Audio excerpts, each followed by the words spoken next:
तो यार अब हम स्टार्ट करेंगे हमारी रिएक्ट एप्लीकेशन का सेटअप बनाना। ओके, तो इसके लिए हम जैसे अगर आपको ऑनलाइन यूज़ करना हो और काफ़ी अच्छी अगर आपको फैसिलिटीज़ ये यहाँ पे मिल जाती है तो आप यहाँ पे जा सकते हो stackblades.com, और ये ऑफिशियली वीट के द्वारा भी मतलब सपोर्ट किया जाता है। ठीक है, तो देख लो, मतलब यहाँ पे आपको काफ़ी कुछ मिल जाएगा, जैसे react with TypeScript, angular with TypeScript, vanilla, JavaScript, view JavaScript, सारी जावास्क्रिप्ट की एप्लीकेशन आपको यहाँ पे मिल जाएंगी। ओके, नोड.जेएस के प्रोजेक्ट्स भी आप यहाँ पे बना सकते हो, तो काफ़ी अच्छा ही है।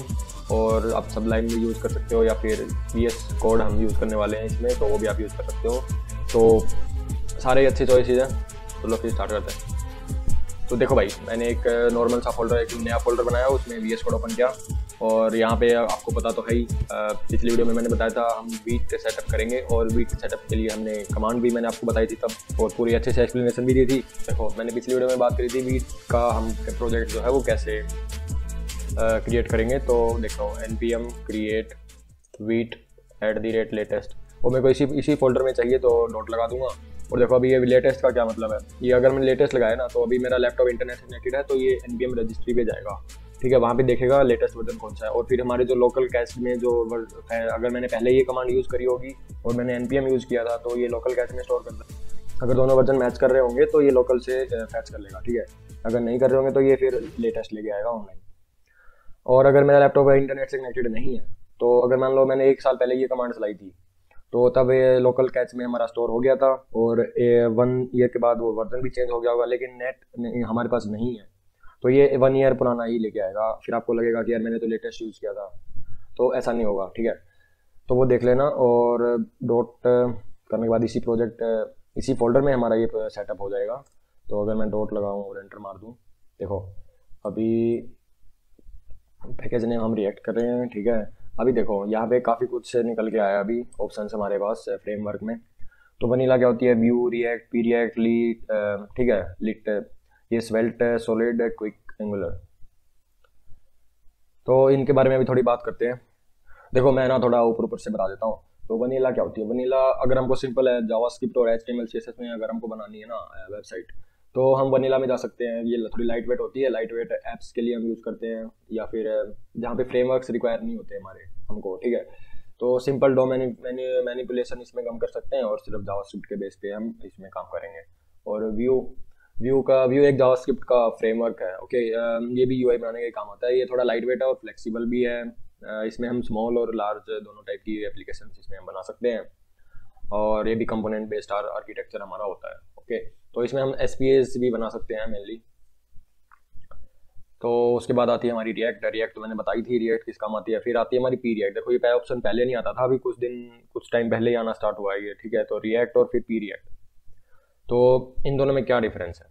तो देखो भाई, रिएक्ट और पी रिएक्ट में ना दोनों जावास्क्रिप्ट की लाइब्रेरी हैं, पर थोड़ा मोटा डिफरेंस है। जैसे इन दोनों का साइज, पी रिएक्ट में ना थोड़ा बंडल साइज जो वो कम हो जाता है। मान लो रिएक्ट का मान लो 30 KB साइज है बंडल, तो पी रिएक्ट का मान लो 3 KB हो गया, 4 KB हो गया। ठीक है, तो काफ़ी रिड्यूस हो जाता है, लेकिन इसमें थोड़ी फंक्शनैलिटी जो फीचर्स होते हैं ना हमारे, वो भी रिड्यूस हो जाते हैं। अब बंडल साइज कम हो गया है, तो परफॉर्मेंस थोड़ी इंक्रीज हो जाती है हमारी पी रिएक्ट में और रिएक्ट के कंपैरिजन में। और अगर हम रिएक्ट सीख लेते हैं तो पी रिएक्ट में भी हम काम कर लेंगे। और APIs अगर APIs हमने रिएक्ट में बना रखी है, तो वो हम पी रिएक्ट में भी यूज़ कर सकते हैं। ठीक है, थोड़ी मोटी हेल्प लेनी पड़ेगी हमको। और सबसे जो मेन बात है, जो पी रिएक्ट में है ना, हम डीबगिंग नहीं कर सकते। ओके, और जो मेन डिफरेंस आता है एक और, जो वो आता है इवेंट हैंडलिंग। तो जो पी रिएक्ट होती है वो ब्राउजर का standard add event listener use करती है, जबकि जो रिएक्ट होती है हमारी वो सिंथेटिक इवेंट्स यूज़ करती है। ठीक है, ये सब हम आगे देखने वाले हैं, तो अभी चिंता मत करो रिएक्ट कैसे काम करती है। और फिर कॉम्पेटिबिलिटी की अगर हम बात करें, जो पी रिएक्ट है हमारी वो लगभग रिएक्ट के जितने भी कंपोनेंट्स या फिर लाइब्रेरीज हैं उनके कॉम्पेटिबल है। दोनों में मतलब सेम ही काम होता है। ठीक है, लगभग। फिर आती है हमारी स्टेट मैनेजमेंट। तो जो ना पी रिएक्ट और रिएक्ट दोनों ही मतलब हमको हुक्स देती हैं स्टेट मैनेज करने के लिए, तो हम उनको इंटीग्रेट कर सकते हैं। जैसे एक्सटर्नल लाइब्रेरीज होगी हमारी रिडक्स टाइप। ठीक है, रिडक्स भी हम इस वीडियो में सीखने वाले हैं। तो भाई इन दोनों में बेस्ट यूज़ केस कैसा है, जैसे पी रिएक्ट जो है वो आइडियल है हमारी लाइट वेट ऐप्स के लिए, और जहाँ पे हमको परफॉर्मेंस थोड़ी ज़्यादा चाहिए। फिर आती है हमारी लीट। तो भाई देखो काफ़ी ऑप्शन है यार यहाँ पे, तो लगभग हम एक काम दोनों कईयों में भी कर सकते हैं। ठीक है, वो हम सब डेवलपर्स की चॉइस पे डिपेंड करता है, पर ये हमारी रिएक्ट की प्लेलिस्ट है तो हम रिएक्ट में ही जाएंगे। फिर आती है हमारी लिट। तो भाई लीट क्या चीज़ है? लीट हमारी एक लाइब्रेरी है जो कि मतलब थोड़ा लाइट वेट वेब कंपोनेंट्स बनाती है, थोड़ी फास्ट बनाती है, ठीक है। ये भी मतलब सेम ही काम करती है। फिर आती है हमारी स्वेल्ट। तो स्वेल्ट एक टाइप का कंपाइलर फ्रेमवर्क हम बोल सकते हैं, ठीक है, स्वेल्ट। जिसमें ये क्या करता है, ये मतलब जितना भी जो वर्कलोड होता है ना हमारा ब्राउजर का, वो बिल्ड प्रोसेस पे डाल देता है। तो ब्राउजर को ना उतना कुछ काम नहीं करना पड़ता, बाद में वो सिर्फ एग्जीक्यूट कर देता है, ठीक है। तो इससे हमारी क्या होती है, इससे हमारी थोड़ी जो स्पीड होती है वो थोड़ी इंक्रीज हो जाती है। और जहाँ पे हमको परफॉर्मेंस या फिर थोड़ा जो बंडल साइज है, अगर वो हमारे जो क्रिटिकल है हमारे, ठीक है, और अगर हमको होता है रन टाइम, ठीक है, तो जो उसका जो ओवरहेड है उसको अगर हमको रिड्यूस करना है तो हम स्वेल्ट में जा सकते हैं। फिर से वही बात भाई, काफ़ी ऑप्शंस दे रखे हैं तो डेवलपर्स की चॉइस है सब। फिर आती है हमारी सॉलिड। तो ये भी एक जावास्क्रिप्ट की लाइब्रेरी है। ये लगभग सेम ही लगभग है रिएक्ट के जैसे, बट थोड़ी कंपाइलेशन अप्रोच जो है ना वो थोड़ी डिफरेंट होती है हमारी सॉलिड में। और थोड़ी इसकी परफॉर्मेंस थोड़ी ज़्यादा होती है, ओवरहेड इसका भी कम होता है, ठीक है, रन टाइम। फिर आती है हमारी क्विक और एंगुलर तो पता ही होगा। फिर आती है हमारी क्विक, इसके बारे में थोड़ी सी बता देता हूँ। क्विक है भाई हमारा एक फ्रेमवर्क, ठीक है, जो कि थोड़ा जल्दी मतलब इंस्टेंट जो लोड हो जाती है ना जो वेब एप्लीकेशंस, वो बनाने के लिए काम आता है। और ये मतलब थोड़ा लार्ज एप्लीकेशंस के लिए डिज़ाइन किया गया है। तो फिर से वही मतलब ये डेवलपर्स की चॉइस पे डिपेंड करता है। ओके, तो हम इसमें जैसे रिएक्ट कर रहे हैं तो हम इसमें रिएक्ट सेलेक्ट करेंगे और फिर एंटर मार देंगे। फिर हमको सेलेक्ट करना है भाई वेरिएंट। तो वेरिएंट यहाँ पे भी, इसमें भी मैं आपको बताने वाला हूँ क्या चीज़ है टाइप स्क्रिप्ट। तो टाइप स्क्रिप्ट क्या करती है, जो कंपाइलेशन फेज होता है ना हमारा, उसमें ये टाइपिंग चेक करती है, ठीक है। तो जो बाद में जो एरर्स मान लो ब्राउजर में आएंगी, ठीक है, तो ब्राउजर जब कोड को रन करेगा तो वो उनको रिड्यूस कर देती है, तो वहाँ पे नहीं जाने देती है। तो ये थोड़ी मतलब एफिशिएंट अप्रोच हमारे पास, थोड़ी एफिशिएंट चॉइस रहती है। अब देखो, टाइप स्क्रिप्ट विद SWC और जावास्क्रिप्ट विद SWC, तो इसका क्या मतलब है? तो हम पहले नॉर्मल से स्टार्ट करेंगे इस वीडियो में। इस प्लेलिस्ट में मैं टाइप स्क्रिप्ट बाद में यूज़ करूँगा, ओके। तो अभी हम सिंपल जावास्क्रिप्ट से स्टार्ट करेंगे। और जावास्क्रिप्ट प्लस SWC और जावास्क्रिप्ट, इसमें क्या डिफरेंस है, ठीक है। तो ये काफ़ी मतलब डिफरेंस काफ़ी ज़्यादा है इसमें और इसमें हमारे पास जो कंपाइलेशन अप्रोच हो जाती है वो डिफरेंट हो जाती है, ठीक है।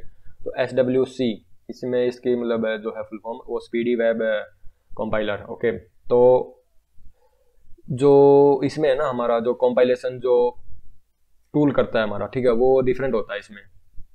जावास्क्रिप्ट में जैसे सिंपल बाबेल होता है हमारे पास, जो क्या करता है, जो कि ES6 जो हम जो लेटेस्ट जावास्क्रिप्ट लिखते हैं उसको previous older versions of JavaScript में कन्वर्ट करता है हमारा बाबेल, ताकि ब्राउजर उसको अंडरस्टैंड कर सके, ठीक है। और वाइडली जो अंडरस्टैंडेबल जावास्क्रिप्ट है उसमें कन्वर्ट करता है बाबेल।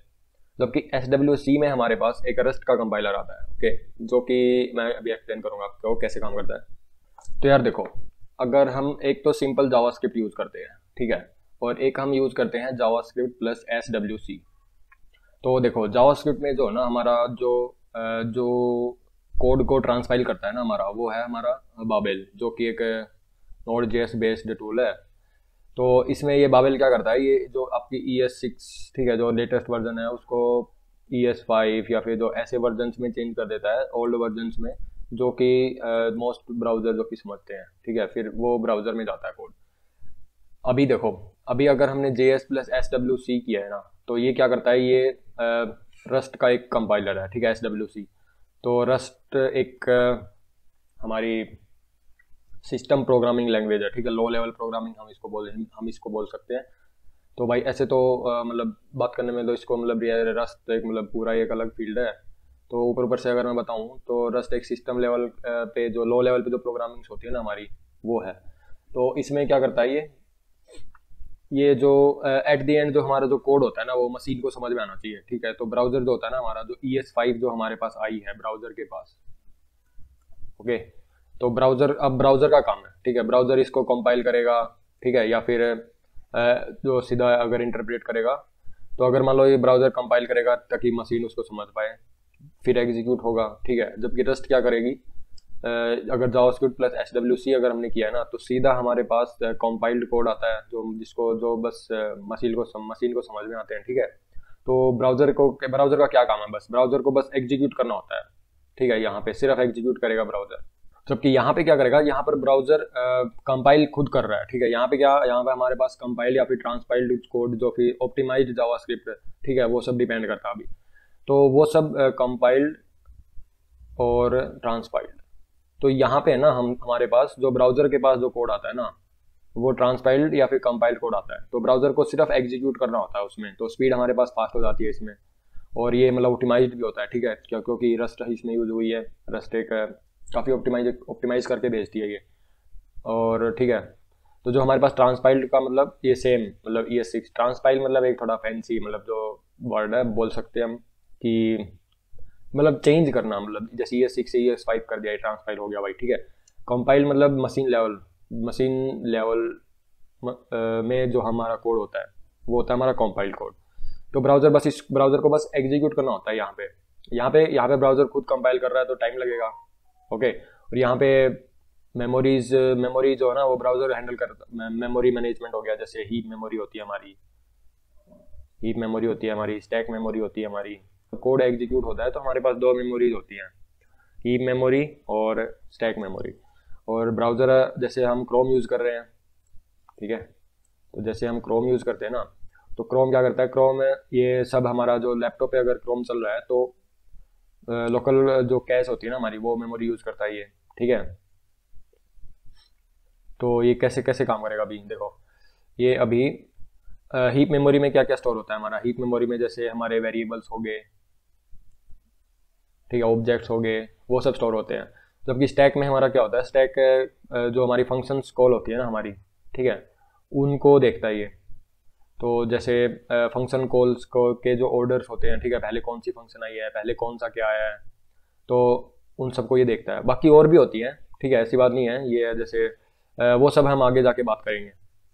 तो मेनली आपको ये आप समझ सकते हो कि ये दो होती हैं। तो स्टैक मेमोरी में भी हमारे पास काफ़ी जैसे प्रायोरिटाइज ये स्टैक जो मेमोरी होती है ना, ये थोड़ा अलग डिफरेंट तरीके से करती है, ओके। फिर जैसे मैंने उसमें आपको एक्सप्लेन किया होगा शायद प्रोमिसेस वाले में, ठीक है, तो आप वो वीडियो देख सकते हो जाके। फिर ठीक है, जैसे आपने कोई फंक्शन बना रखा है जैसे सम नाम का A, B, ठीक है, तो ये जाता है हमारा इसमें स्टैक मेमोरी में, ओके। और A और B जो मान लो कोई आपने कहीं से वेरिएबल्स आपने बना रखे होंगे A और B, तो वो सब आ जाता है हमारा हीप मेमोरी में। ऐसे काम करता है ये। तो ये जितनी भी मेमोरी एलोकेशन हमारी, मेमोरी मैनेजमेंट, जितनी भी प्रोसेस है, ये सब ब्राउजर देखता है बाद में। तो अब देखो, अब थोड़ा और अगर इसमें डिटेल में अगर मैं बात करूं, जैसे देखो रस्ट ने क्या काम किया अभी, ठीक है, इसके बारे में थोड़ी डिटेल डिस्कशन करते हैं। तो रस्ट ने क्या काम किया, रस्ट ने जो हमारा कोड था ना उसको छोटे छोटे टुकड़ों में बांट दिया, और उनको ये क्या कर रही है, ये साइमल्टेनियसली प्रोसेस करती है, ठीक है। सिस्टम लेवल प्रोग्रामिंग है, तो हमारे जो CPU के जो कोर्स होते हैं ना, वो अलग अलग कोर्स में ये साइमल्टेनियसली इन सभी चंक्स को प्रोसेस कर रही होती है, ठीक है। तो ये थोड़ी फास्ट होती है। जितना भी मतलब बाद में जो हमारा जो जब कोड ब्राउजर के पास आता है, ठीक है, तो वो ब्राउजर क्या करता है, ब्राउजर के पास कोड आया, तो ब्राउजर ने क्या किया, ब्राउजर ने उस कोड को एक AST होता है हमारा, इसको बोलते हैं एब्स्ट्रैक्ट सिंटेक्स ट्री, तो ये जनरेट होता है, ठीक है। ये तो ब्राउजर इसको जनरेट करता है। और यहाँ पे क्या कर रहा है, यहाँ पे जो AST होता है ना हमारा, देखो अगर मैं थोड़ी डिटेल में बात करूँ ना SWC काम कैसे करता है, तो हमारे पास सबसे पहले हमारे पास जो स्टेज आती है वो होती है, मतलब स्टेप आता है, वो हमारा होता है पार्सिंग, जिसमें हम कोड को पार्स कर रहे होते हैं, ठीक है। और फिर आता है हमारे पास ट्रांसफॉर्मिंग, और फिर आता है हमारे पास कोड जनरेशन, ये मतलब फिर से कोड जनरेट होता है ना थोड़ा ऑप्टिमाइज्ड वे में। फिर होता है हमारा मिनिफिकेशन, या फिर उसको हम बोल सकते हैं डेड कोड एलिमिनेशन, ठीक है। जैसे देखो पार्सिंग में क्या हुआ, पार्सिंग में जो इनपुट कोड आया था ना हमारा, जो आपने लिखा था VS कोड में, उसको ये क्या करेगा, उसको AST में बदल देगा, ठीक है। AST के बारे में अभी मैं आपको बताता हूँ थोड़ी देर में। ये समझ लो कि ये मतलब जो कोड होता है ना हमारा, उसको थोड़ा जो ब्राउजर जो लॉजिक समझता है ना, ठीक है, उसको उसमें हमने उसको रिप्रेजेंट कर दिया, ठीक है। एक ट्री टाइप होता है ये, ठीक है, वो लॉजिक जो ब्राउजर समझता है कि कहाँ पे क्या है, तो उस ट्री टाइप में हम इस कोड को चेंज कर देते हैं। और फिर क्या होता है, ये थोड़ा स्ट्रक्चर्ड रिप्रेजेंटेशन बोल सकते हो कोड की, ये इसका मतलब होता है एब्स्ट्रैक्ट सिंटेक्स ट्री। अभी देखो, अभी फिर ट्रांसफॉर्मिंग में क्या हुआ, ट्रांसफॉर्मिंग में जैसे हमने कुछ रूल्स अगर डिफाइन किए होंगे, समझ रहे हो जो प्लगइन्स होती है हमारी, हमने वीट अगर सेटअप में कर रखी है, जैसे क्या होता है ES6 टू ES5 हो गया, ठीक है ये सब। पर ये ना थोड़ा ऑप्टिमाइज होती है ये हमारी अभी, ठीक है। यहाँ पे जो हमारा कोड जनरेट होगा ना वो तो बहुत ज़्यादा ऑप्टिमाइज जावास्क्रिप्ट कोड होगा, ठीक है, ये ऑप्टिमाइज्ड होगा हमारे पास। और फिर जो ना, ठीक है, तो ये ऑप्टिमाइज्ड हो गया हमारा। फिर कोड जनरेशन में क्या होगा, कोड जनरेशन में जो वापस जो हमारा जो AST था ना वो फिर से हम कोड में चेंज कर देंगे ऑप्टिमाइज्ड जावास्क्रिप्ट कोड, ठीक है। वापस से कोड हो जाएगा JS में कोड जनरेशन में। मिनिफिकेशन क्या होती है, तो मिनिफिकेशन में जैसे जो SWC होता है ना हमारा कंपाइलर, ये क्या करता है, ये मतलब डेड कोड किसको बोलते हैं, जो कोड मतलब यूज़ नहीं होता। मतलब आपने कई बार आपने कुछ मतलब कोड लिखा, ठीक है, आपने उसमें कुछ ऐसा कोड भी लिख दिया भाई जो यूज़ ही नहीं हो रहा, ठीक है। आपने कुछ ऐसे एक्स्ट्रा में कोड लिख दिया, ठीक है, इसमें जैसे कुछ ऐसा फंक्शन लिख दिया जिसका कोई काम नहीं है, ओके, कुछ वेरिएबल बना दिया जिसका कोई काम नहीं है, तो ये क्या करता है, या फिर आपने कुछ कमेंट्स लिख दिए जिसका कोई काम नहीं है, तो ये ना क्या करता है, ये डेड कोड एलिमिनेट कर देता है, ठीक है, ताकि फिर लोड ना पड़े ना ब्राउज़र को। ब्राउज़र भी तो देखता है फिर बाद में कि क्या हो रहा है, ठीक है, आपने कुछ ऐसा लिख रखा है जिसका कोई काम नहीं है, तो वहाँ पे फोकट में ब्राउज़र उसमें टाइम वेस्ट कर रहा होगा, ठीक है, तो वो यहाँ पे हम एलिमिनेट कर देते हैं। तो ये जो हमारे पास यहाँ पे जो कोड जनरेट होता है ना SWC के बाद, ये फुल्ली ऑप्टिमाइज्ड कोड होता है, बस ब्राउज़र को इसको एग्जीक्यूट करना होता है। ये मतलब यहाँ पे तो अभी ट्रांसपाइल्ड कोड है, ठीक है, लेकिन ये कंपाइल्ड कोड भी हो सकता है। ट्रांसपाइल्ड का मतलब जैसे जावास्क्रिप्ट है वो इंटरप्रेटेड लैंग्वेज है, मतलब वो लाइन बाय लाइन एग्जीक्यूट होती है। तो अगर आपने जावास्क्रिप्ट में कोड लिख रखा है, ओके, तो ये ट्रांसपाइल्ड कोड होगा हमारे पास जावास्क्रिप्ट, फिर ब्राउज़र जो होता है ना हमारा क्रोम, वो इसको एग्जीक्यूट कर रहा होगा। पर ये ऑप्टिमाइज कोड है तो टाइम नहीं लगेगा इसमें, ठीक है। अगर जैसे अगर हमने रिएक्ट में कोड लिखा, ठीक है, हमने कुछ काफ़ी अलग कुछ लिख दिया, जावास्क्रिप्ट नहीं है ना ये एग्जैक्ट, पर एट द एंड तो ये जावास्क्रिप्ट में ही चेंज हो रही होगी, ठीक है, ब्राउज़र इसको अंडरस्टैंड करता है ना। तो ये ऐसे काम होता है भाई, समझ में आ गया होगा जिसको कुछ भी। तो भाई अगर हम थोड़ी डिटेल में अगर बात करें, तो पहले चलो बाबेल की बात कर लेते हैं। तो ये क्या है, ये जावास्क्रिप्ट में लिखा गया है भाई, ठीक है, और इंटरप्रेटेड भी है, ठीक है। जैसे कि ऐसा समझ लो कि बाबेल एक ऐसी चीज़ है जो जावास्क्रिप्ट को बहुत अच्छे से समझता है, ठीक है, जावास्क्रिप्ट में ही लिखा हुआ है ना ये। तो जावास्क्रिप्ट एक डायनेमिक लैंग्वेज है और इंटरप्रेटेड लैंग्वेज है, ठीक है। तो इसका मतलब क्या है, मतलब जावास्क्रिप्ट एक डायनेमिक है और इंटरप्रेटेड, मतलब ये जो बाबेल है ना ये क्या करता है, ये मतलब ये इंटरप्रेटेड का मतलब है ये ना, ये जो हमारी जो टाइप्स होते हैं ना हमारे, जैसे स्ट्रिंग्स और नंबर्स, वो ये run time environment, run time पे जो ना कोड हमारा जो रन टाइम हो रहा होता है, रन टाइम, उसमें ये डिसाइड करते हैं कि भाई अच्छा स्ट्रिंग है, नंबर है, ठीक है, ये सब पहले डिसाइड नहीं होता इसमें। तो थोड़ा मतलब ये फ्लेक्सिबल है, ठीक है, जावास्क्रिप्ट में लिखा हुआ है भाई, थोड़ा मतलब माफ भी कर देता है भाई, थोड़ी मोटी एरर अगर मतलब, ठीक है, होती है, मतलब उतनी रिजिड इसकी गाइडलाइंस नहीं है, ओके। तो ये जो ना नोड जेएस का जो इन्वायरमेंट होता है ना हमारा, उसमें ये रन होता है। तो ये कैसे काम किया इसने जो हमारी जो मॉडर्न जावास्क्रिप्ट है उसको इसने ओल्डर वर्जन में चेंज कर दिया, ओके। और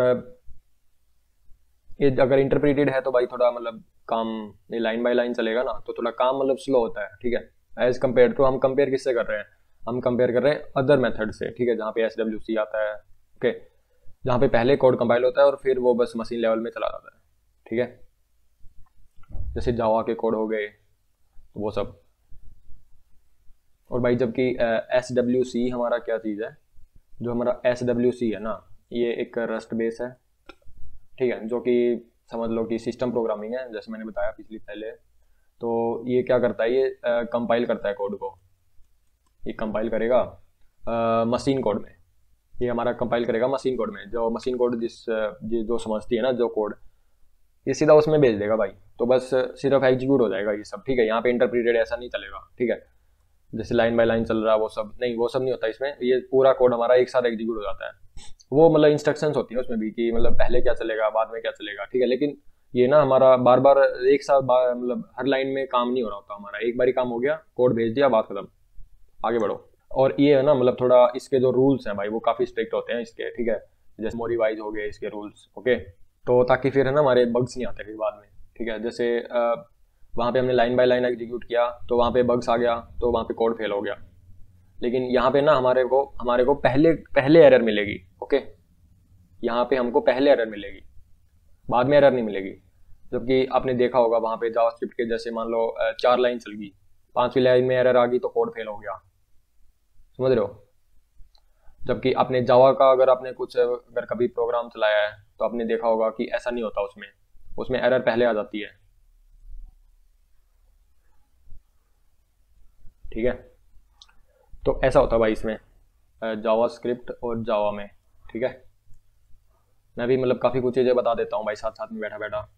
तो जावास्क्रिप्ट हमारी इंटरप्रेटेड लैंग्वेज है, जावा हमारी कंपाइल्ड लैंग्वेज है। ओके, तो इंटरप्रेटेड में line by line code execute हो रहा होता है। अगर आपके मान लो 5th लाइन में एरर आई है तो आपकी पहले 4 लाइन चल जाएंगी, फिर बाद में यहाँ पे कोड आपका रुक जाएगा, आगे नहीं चलेगा। जावास्क्रिप्ट में ऐसा होता है। जावा में क्या होता है, पहले कोड कंपाइल होता है। ठीक है, अगर यहाँ पे कंपाइल टाइम में जो एरर आती है ना हमारी, तो कंपाइल टाइम में जो एरर आई तो हमारा कोड कंपाइल नहीं होगा और फिर चलेगा नहीं। ओके, आपको एरर पहले पता चल जाएगी। लेकिन कई एरर्स जावा में भी ऐसी होती हैं जो रन टाइम पे आती है। ओके, तो वो सब अलग होती है, तो वहाँ पे भी कोड कंपाइल हो जाता है लेकिन बाद में एरर आती है। जैसे मान लो आपने कहीं ऐसा कर रखा है कि 5 और उसको डिवाइड कर रहे हो आप 0 से, तो ये कोड कंपाइल हो जाएगा लेकिन रन टाइम में एरर आ जाएगी। ये जावा में भी होगा। ठीक है, लेकिन मेनली ये मतलब बहुत कम होती है। मेनली जो जावा होती है ना वो हमारी कंपाइल टाइम में ही एरर पकड़ लेती है। ठीक है, ऐसी ऐसी एरर्स को छोड़ के तो ये भी काफ़ी मतलब समझ गए होगे। तो भाई अभी देखो मैं आपको ना अभी पूरा वो समझाता हूँ, लाइफ टाइम मतलब life cycle process of code. Okay, तो भाई स्टेप 1 में हमारा क्या होता है, स्टेप 1 में हम कोड को राइट कर रहे होते हैं, VS कोड मान लो।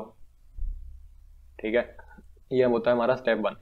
तो ये क्या मतलब यहाँ पे हमने कुछ कोड लिखा, ठीक है, वो हमारे हिसाब से तो कोड है भाई, लेकिन जो वो एक्चुअल में क्या है, वो एक्चुअल में एक टेक्स्ट है बस, और कुछ नहीं है। ठीक है, आपका एक टेक्स्ट है जो आपकी लैपटॉप में स्टोर है। अगर आपने कंट्रोल S कर दिया ना तो वो आपकी हार्ड ड्राइव में स्टोर हो जाएगा, SSD या फिर जो भी है। अगर आप सिंपल लिख रहे हो, अगर आपने सेव नहीं किया है तो वो आपकी रैम में रहेगा। ठीक है, ये है। तो उसके बाद जो टेक्स्ट एडिटर जो होता है ना हमारा, जैसे VS कोड, इसका थोड़ा काम होता है। इसका मतलब जैसे सिंटैक्स हाईलाइट कर देगा ये। ठीक है, लिंटिंग एरर्स मतलब कुछ आपने कुछ एरर, कुछ मतलब छोटी मोटी एरर लिख कर दी हो, ठीक है, वो सब आपका VS कोड देख लेता है। वो इस टेक्स्ट को एनालाइज कर देगा, एनालाइज करता रहता है। ठीक है, VS कोड टेक्स्ट एडिटर। और फिर क्या होता है, ये जो हमारे मेन फीचर्स है ना, ये जो स्टेप 1 होते हैं, ये हमारे रैम में चल रहे होते हैं। ओके, तो जब अगर आप VS कोड को बंद करोगे तो ये रैम खाली हो जाएगी हमारी, और अगर आपने कंट्रोल S कर रखा है तो वो कोड आपका सेव हो जाएगा। ठीक है, और अगर आपने फिर से VS कोड चलाया तो क्या करेगा ये, तो ये फिर से आपके कोड को रैम में ले आएगा ये कोड को। ठीक है, ताकि आपकी जो एग्जीक्यूशन हो वो थोड़ी फास्ट हो। उसके बाद VS कोड ना, जैसे कुछ टाइपस्क्रिप्ट की कुछ एक्सटेंशन आपने डाउनलोड कर रखी है, आप टाइपस्क्रिप्ट यूज कर रहे हो, तो आप जब आप कोड लिखते हो ना तो आपको सजेशन देता है वो। ठीक है, एरर्स भी प्रोवाइड कर देगा। ठीक है, VS कोड हाईलाइट कर देगा उन एरर्स को। तो ये काफ़ी फीचर्स होते हैं जो एक एडिटर हमको देता है। फिर आता है हमारा स्टेप 2 इस प्रोसेस में, जो होता है हमारा कोड सेविंग, जो हम कर लिया। और फिर आता है हमारा रनिंग। ठीक है, कोड रनिंग। तो जब हम मान लो हमने रिएक्ट एप्लीकेशन बना रखी है, और ये कमांड्स मैं आपको आगे बताने वाला हूँ। तो npm मान लो आप हमने स्टार्ट किया, ठीक है, यहाँ पे तो रन करेंगे ना अभी, तो npm स्टार्ट किया।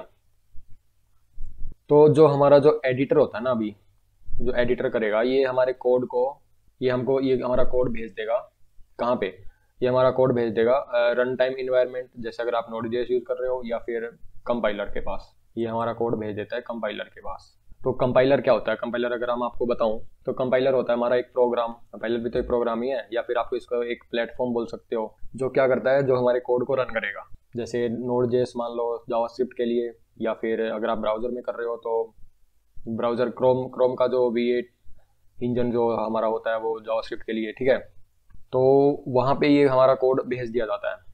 उसके बाद हमारा जो फेज आता है वो होता है हमारा स्टेप 3 कंपाइलेशन फेज। कंपाइलेशन हो गया या फिर इंटरप्रिटेशन, ठीक है, जो भी जैसा भी आप समझो। अभी कंपाइलेशन में क्या होगा, यहाँ पे है ना हमारा जो कोड होता है वो ऑप्टिमाइज्ड मशीन कोड में चला जाता है, ठीक है। तो ये चला गया, और SWC ने क्या किया था, ये पहले बना दिया था, ठीक है, जबकि यहाँ पे ये ब्राउज़र बना रहा है, ओके। तो वो थोड़ा फास्ट होता है दोनों में। ये हमारा था स्टेप 3। अब है हमारा स्टेप 4। स्टेप 4 में क्या होगा, एग्जीक्यूट होगा ये अभी, ठीक है। एग्जीक्यूट होगा, कहाँ पे होगा, ब्राउज़र में होगा, या फिर अगर आपने टर्मिनल में कर रखा है तो टर्मिनल में होगा। जैसे आप जावा प्रोग्राम चला रहे हो तो पहले कंपाइल होता है ना, जो आप एक फाइल बनती है हमारी, फिर वो एग्जीक्यूट होती है, समझ रहे हो, ऐसा करके। लेकिन अभी हम रिएक्ट पढ़ रहे हैं, तो रिएक्ट में क्या होगा हमारा, हम रिएक्ट में कोड लिखेंगे, ब्राउज़र पे लोकल होस्ट पे चल रहा होगा वो, ठीक है। फिर ब्राउज़र क्या करेगा, ब्राउज़र उसको हमको दिखाएगा ब्राउज़र में। तो अब यहाँ पे हमारा एग्जीक्यूट हो रहा होगा। तो एग्जीक्यूट का कैसे होता है ये, तो एग्जीक्यूट में अगर मैं आपको बताऊँ थोड़ा और, एग्जीक्यूशन में क्या होगा हमारा, एग्जीक्यूशन में ना ब्राउज़र फैच करेगा, ठीक है, फाइल्स, जावास्क्रिप्ट की फाइल, CSS की फाइल्स, ठीक है, HTML हो गया, ये सब वो फैच करेगा। और कहाँ से फैच करेगा, ये लोकल स्टोरेज से फैच करेगा, ओके, या फिर कहीं सर्वर से आप यूज़ कर रहे हो, ठीक है, अगर आप ऑनलाइन यूज़ कर रहे हो तो सर्वर से फैच करेगा ये, ओके। और ये फिर है ना, जो एग्जीक्यूशन के टाइम पे ये इनको रैम में लोड कर देता है। अब क्या होगा, अब हमारा जो मेन काम आता है वो बताता हूँ। अभी क्या होगा, ब्राउज़र इसको AST में चेंज करेगा, ठीक है, एक स्ट्रक्चर्ड रिप्रेजेंटेशन होती है कोड की, ठीक है। तो AST मतलब एब्स्ट्रैक्ट सिंटैक्स ट्री। तो जो AST होता है ना हमारा, ये या तो हमारा इंटरप्रिटेड होता है या हमारा कंपाइल्ड कोड होता है ये, ठीक है, दोनों में से कुछ भी हो सकता है। और फिर क्या होगा, फिर जो हमारी जावास्क्रिप्ट एग्जीक्यूट होगी ना हमारी, इंटरप्रिटेड मतलब देखो AST क्या होगा, इंटरप्रिटेड मतलब जैसे ट्रांसफॉर्म होता है ना हमारा, जैसे पुराने वर्जन्स में जावास्क्रिप्ट में, जहाँ पे ब्राउज़र अंडरस्टैंड करता है कंपाइल्ड या फिर मशीन कोड में डायरेक्ट, तो ये उसमें भी बन सकता है ये, ओके। फिर होता है हमारा जावास्क्रिप्ट। तो जावास्क्रिप्ट फिर इंटरेक्ट करेगी हमारी डोम के साथ, ओके। तो फिर डोम मैनिपुलेशन जो भी है वेब पेज की, वो हमारी यहाँ पे होगी। तो अगर मैं डोम की अगर थोड़ी सी बात करूँ, तो डोम क्या होता है हमारा, डोम हमारा जो HTML डॉक्यूमेंट होता है ना, उसका एक ट्री रिप्रेजेंटेशन होता है, ठीक है, जिसको जो हमारी जावास्क्रिप्ट होती है वो मैनिपुलेट करती है। मैनिपुलेट मतलब चेंज वेंज, जितने भी चेंजेस होते हैं, ठीक है, वो सब करती है। तो ऐसे काम होता है भाई हमारा। अब देखो, अगर मैं थोड़ी सी और बात करूँ, अगर हम जावास्क्रिप्ट प्लस SWC अगर हम यूज़ कर रहे हैं ना, तो अगर मैं पूरा साथ अगर मैं फास्ट बताऊँ, तो वीट क्या करेगा हमारा, ये इंस्टॉल कर लेगा। अगर हम ये नहीं कर रहे हैं तो वो बाबेल इंस्टॉल करेगा। अगर ये हम कर रहे हैं तो वो SWC ये इसका पैकेज इंस्टॉल करेगा, ठीक है। और फिर एज पर हमारी कॉन्फ़िगरेशन वैसे होगा। तो देखो इसने SWC ने क्या किया था, फिर इसने हमारे कोड को ऑप्टिमाइज जावास्क्रिप्ट या फिर डायरेक्ट अगर मशीन लेवल इंस्ट्रक्शंस अगर ये उसमें चेंज कर देता है, ठीक है। तो ये मतलब थोड़ी मेमोरी मैनेजमेंट भी अच्छे से करता है, क्योंकि ये लो लेवल प्रोग्रामिंग है और काफ़ी हाई परफॉर्मेंस इससे हमारी फिर जनरेट हो जाती है, ठीक है। तो जो हमारा जो रिजल्टिंग जो कोड होता है ना, वो डायरेक्ट एग्जीक्यूट हो जाता है ब्राउज़र में, तो ब्राउज़र को कुछ करना नहीं पड़ता इसमें, ठीक है। जबकि अगर हमने बाबेल यूज़ किया है ना, तो बाबेल क्या करेगा, बाबेल कोड को ट्रांसफाइल करेगा, ठीक है, ओल्डर वर्जन ऑफ जावास्क्रिप्ट में। फिर ब्राउज़र क्या करेगा, ब्राउज़र उसको कंपाइल करेगा, फिर वो उसका एग्जीक्यूट करेगा। तो ये हमारी प्रोसेस होती है कि मैंने भी काफ़ी मेहनत करी है भाई इसको बनाने में। और बाबेल में भाई थोड़ी मेमोरी हाई हो जाती है ना इसकी, क्योंकि कंपाइल ये सब जो भी हो रहा है, ओके। तो भाई और हमने क्या पढ़ा था अभी, और हमने थोड़ा AST पढ़ा था, ठीक है। AST में चेंज होता है हमारा कोड। तो AST क्या होता है, अगर तो मैं थोड़ा फास्ट बताऊँ तो AST एक हियरार्किकल रिप्रेजेंटेशन होती है हमारी कोड की, ठीक है, ट्री में, जिसमें जो नोड्स होते हैं ना हमारे ट्री के, ठीक है, वो हमारे वेरिएबल्स हो गए, ठीक है, फंक्शंस हो गए, या फिर जो भी ऑपरेशंस होते हैं हमारे, ठीक है, ऑपरेशंस, वो भी, तो वो भी नोड्स में वो भी नोड्स माने जाते हैं हमारे। और इनमें जो रिलेशंस होता है ना हमारा, वो हमारा दिखाता है, मतलब लॉजिक, ठीक है। तो हम लॉजिक को दिखाते हैं ऐसे। तो इससे क्या होता है, ये इससे हमारा ना जो ब्राउज़र वो कोड के लॉजिक को समझता है, ठीक है, कहाँ पे क्या चीज़ है, ऑप्टिमाइज करता है फिर इसको, तो ताकि जो एग्जीक्यूशन है वो फास्ट हो जाए, ठीक है। और जनरेट करता है भाई मशीन लेवल इंस्ट्रक्शंस इसी के बेस के ऊपर। तो ऐसे होता है हमारा काम। तो अब हम आ जाते हैं वापस हमारे VS कोड में। अभी हम जावास्क्रिप्ट में, देखो सबको समझ में आ गया ना अच्छे से जावास्क्रिप्ट में। फिर हम स्टार्ट करते हैं, एंटर मार देते हैं, ठीक है। देखो कितना जल्दी हमारे पास ये सेटअप हो गया। तो ये हमारा भाई रिएक्ट जो वीट है ना हमारा, वो इसीलिए काफ़ी ज़्यादा फास्ट है। अभी आपने देखा होगा कि हमारे पास है ना यहाँ पे नोड मॉड्यूल्स नहीं आया, हमारे पास पैकेज.json आया, ठीक है। तो हमने लेटेस्ट यूज़ किया था ना, तो हमारे पास लेटेस्ट वर्जन आया होगा, ठीक है, वीट का, ठीक है। रिएक्ट का हमारा ये वाला वर्जन आया। मैं थोड़ा बता देता हूँ। ये देखो यहाँ पे ना हमारा एक ये कैरेट हमने यूज़ किया हुआ है। तो कैरेट क्या होता है, हम यहाँ पे ना, जैसे हमने ये वाला यूज़ किया, कैरेट हमने सिंबल यूज़ किया, ठीक है, कैरेट। तो मान लो 18.3.1 हमारा है, ठीक है। तो यहाँ पे ये होता है ना हमारा, ये तीन तीन होते हैं हमारे ये। तो पहला होता है हमारा मेजर, दूसरा होता है हमारा माइनर, और तीसरा होता है हमारा पैच, ठीक है। छोटे मोटे बग्स फिक्स करने होते हैं, वो सब इसमें आते हैं, ठीक है। थोड़ी मोटी जो बैकवर्ड कॉम्पेटिबिलिटी जो होती है ना हमारी, जैसे रिएक्ट 18.4 आ गया, 18.5 आ गया, ठीक है, वो सब आता है हमारा इसमें। तो थोड़ी कॉम्पेटिबिलिटी थोड़ी अच्छी हो जाती है, ठीक है। तो लेकिन जो मेजर अपडेट होता है ना, वो थोड़ा मतलब काफ़ी चेंज होता है उसमें, ठीक है, काफ़ी अपडेट्स आ जाते हैं उसमें, जैसे 19 आ गया, ठीक है, वैसे।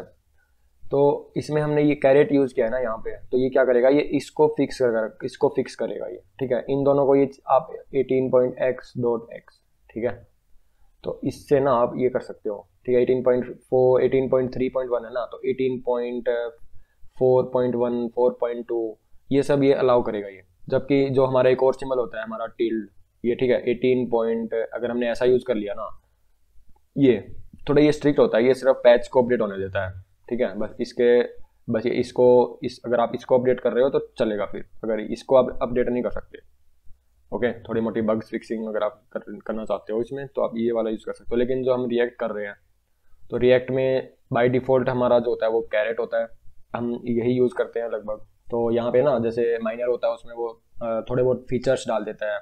तो अभी देखो, अभी ना हमारे पास ये package.json फाइल आई है, इसमें सारी डिपेंडेंसीज आई है, ठीक है। अभी लेकिन हमारे पास नोड मॉड्यूल्स नहीं आया, तो हमको वो इंस्टॉल करना पड़ेगा।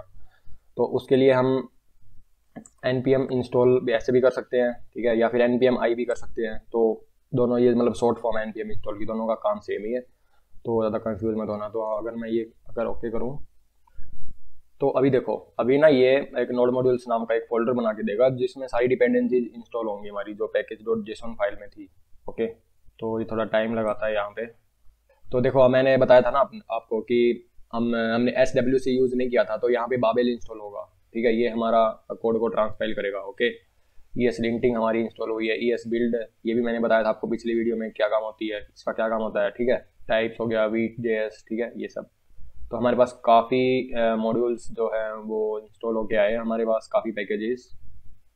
और तो भाई एक एक के बारे में तो नहीं बताया जा सकता, अभी हम थोड़ा ना इसका प्रोजेक्ट स्ट्रक्चर जो ना वो समझते हैं, ओके।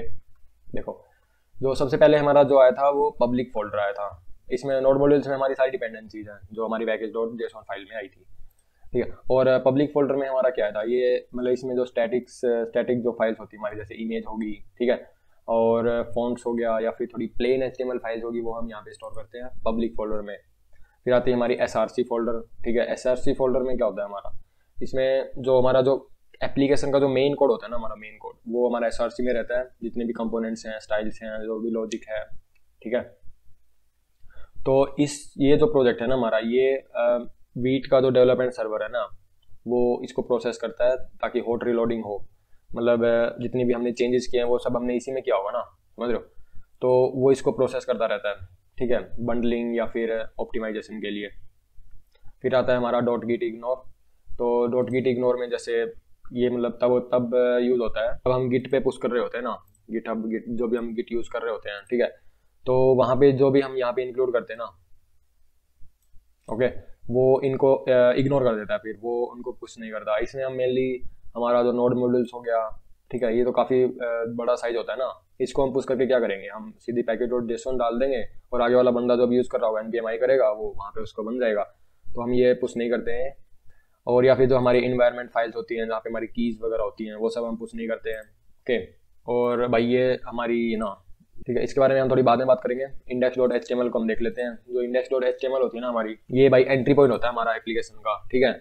यहाँ पे देखो, मैंने आपको पहली वीडियो में बताया था, एक हमारी डी होती है आईडी, जिसकी रूट होती है हमारी, ठीक है। तो इसमें जो हमारी रिएक्ट है ना, इसमें वो सारी जो डी, ठीक है, इसके अंदर यहाँ पे हमारा सारा कंटेंट ला के रख देती है। बार बार जो हमारा जो कंटेंट, जो हमारे पेजेस रिलोड्स होते हैं ना, तो वो अल्टीमेट जो जावास्क्रिप्ट होती है ना, वो हमारी इसके अंदर आती है, ठीक है। तो यहाँ पे जो कंटेंट हमारा वो बार बार चेंज होता रहेगा और वो शो होती रहेगी। तो ऐसा होता है हमारा इंटरनल वर्किंग इसकी। और फिर आती है भाई हमारी package.log.json। इसमें जितने भी पैकेजेस हमने इंस्टॉल किए हैं वो सब है। और इसने क्या किया, इसने पैकेजेस का जो वर्जन है ना वो लॉक कर दिया है, ठीक है, ताकि हम अगर किसी और के साथ ये कोड शेयर करेंगे तो फिर वो उसको बस npm i करना पड़ेगा। तो उसके सारे जो वर्जन जो वहाँ पे जो डिपेंडेंसीज इंस्टॉल होंगी वो उनका वर्जन भी सेम होगा, ठीक है। तो ये डेवलपर्स के लिए काफ़ी इंपॉर्टेंट है भाई, जो कोलेबोरेशन करके काम करते हैं। अब देखो रीड में आपको बताया, ये भी आपको बता दिया था मैंने। फिर आती है हमारी वीट कॉन्फ़िग। तो भाई ये इसका जो काम होता है ना, वो जो हमारी जो वीट एप्लीकेशन उसका बिहेवियर कैसे होगा, ठीक है। इसमें हम काफ़ी कुछ ऐड करेंगे बाद में। जैसे हम कुछ प्लगइन्स यूज़ कर रहे हैं, जैसे टेलविंड हो गया, उसका ही प्लगइन होता है, ठीक है, या फिर सर्वर कॉन्फ़िगरेशन, ओके। तो वो सब हम यहाँ पे यूज़ करते हैं। तो अगर ठीक है, ये सब हम बाद में बात करेंगे, अभी नहीं करेंगे, ठीक है। तो मतलब वो सब हम यहाँ पे दिख रहा है, वहाँ यहाँ पे रखते हैं वीट.config.js। चलो भाई फिर ख्याल रखो तो अपना।